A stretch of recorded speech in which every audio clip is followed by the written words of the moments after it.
Welcome back to Askewed Reviews, and this week we are doing Christmas movies, and we have a viewer request for the 1983 film Trading Places.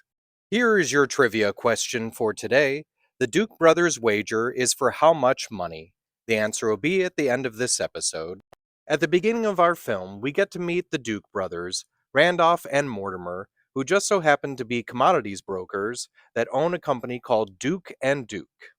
Randolph and Mortimer end up having a discussion about whether or not it's nature or nurture that makes you who you are. So Randolph makes the wager, and Mortimer agrees, and they decide to test out their theory on these two gentlemen.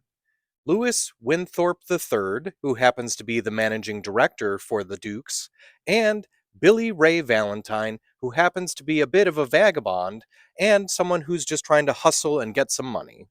So the Dukes start their experiment by bailing Valentine out of jail.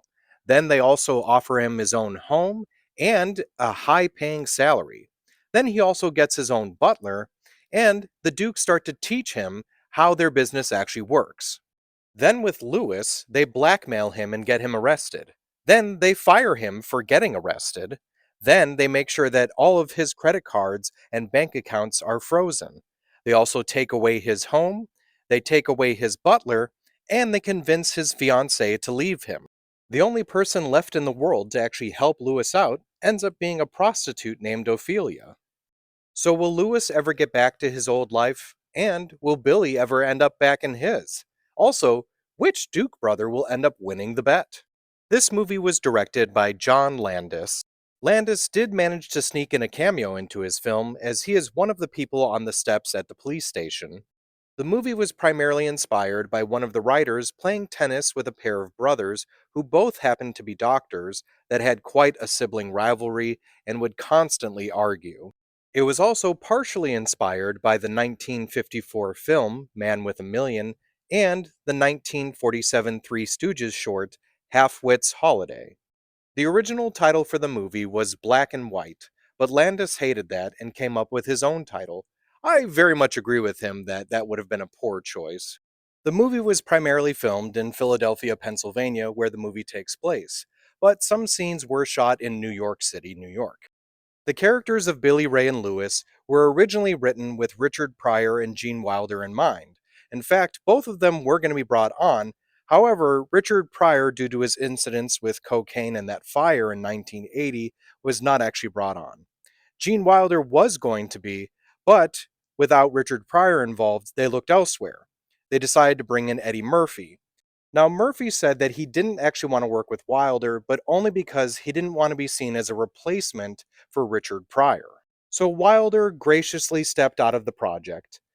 They then looked at bringing in Dudley Moore as Lewis, but that didn't end up happening, so they wound up going with Dan Aykroyd.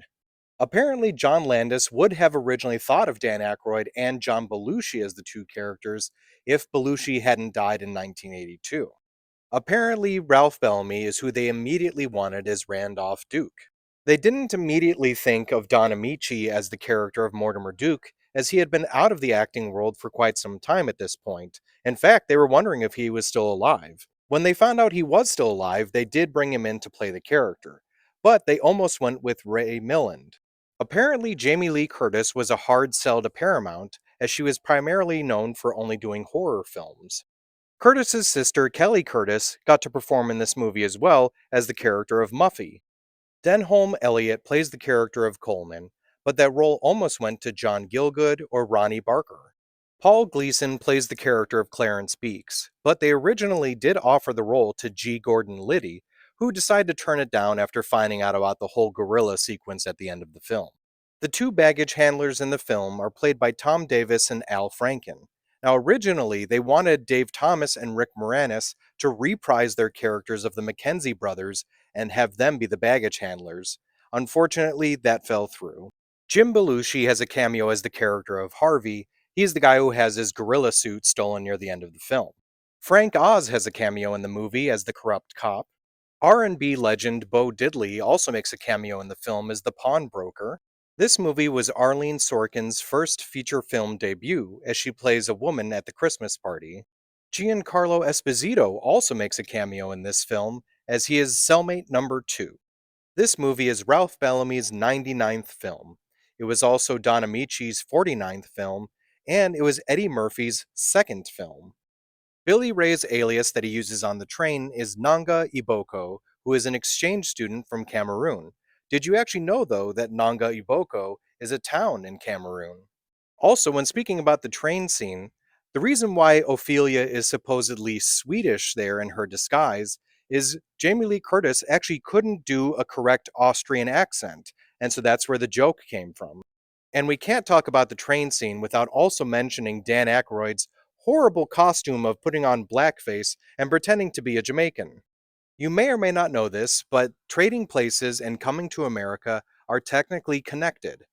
The way that they do this is the Dukes actually show up in Coming to America, and now they're homeless. So supposedly, this film takes place after Trading Places, and the Dukes do, in fact, end up being homeless.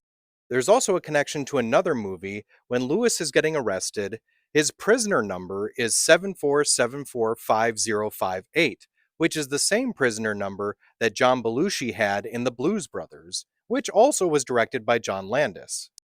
Also, apparently Dan Aykroyd and Jamie Lee Curtis did enjoy working together in this film, as they would do so again in My Girl 2, and Christmas with the Cranks. Also, when speaking about movies, there's a poster for a film in Ophelia's apartment, which is called See You Next Wednesday. This is actually a fake film that John Landis has referenced in many of his other films. In 2010, the Wall Street Transparency and Accountability Act was made, and there was a rule which included barring anyone from using secret insider information. Since this was inspired by this film, the rule has now become known as the Eddie Murphy Rule. Murphy has also admitted that near the end of the film, he followed the script to an exact T, mainly because he did not understand commodities trading whatsoever. Here's one more random piece of information in case you were ever wondering this. The dessert that Coleman was preparing that ended up being canceled is actually crepe Suzette. Oh, actually, one more thing about food. I'm just curious. Am I the only one who watched this movie when I was younger, and to this day, I still have the burnt in memory of watching Dan Aykroyd eat a salmon through his Santa Claus beard? Anyway, so when it comes to the film Trading Places, I absolutely love this movie, and it's one of my favorite comedies from the 80s. So I definitely am going to give this one a 4 out of 5. Now, if you happen to be looking for other films that feel like this one, here are recommendations I suggest: Dirty Rotten Scoundrels, Brewster's Millions, Stir Crazy, and Life Stinks. Now, as for the trivia question from the beginning of this episode, the Duke brothers' wager is for how much money? So these two horrible people decide to ruin two other people's lives over $1. I hope you enjoyed this episode of Askewed Reviews, and if there's a movie you'd like to see get a review, just mention it in the comments.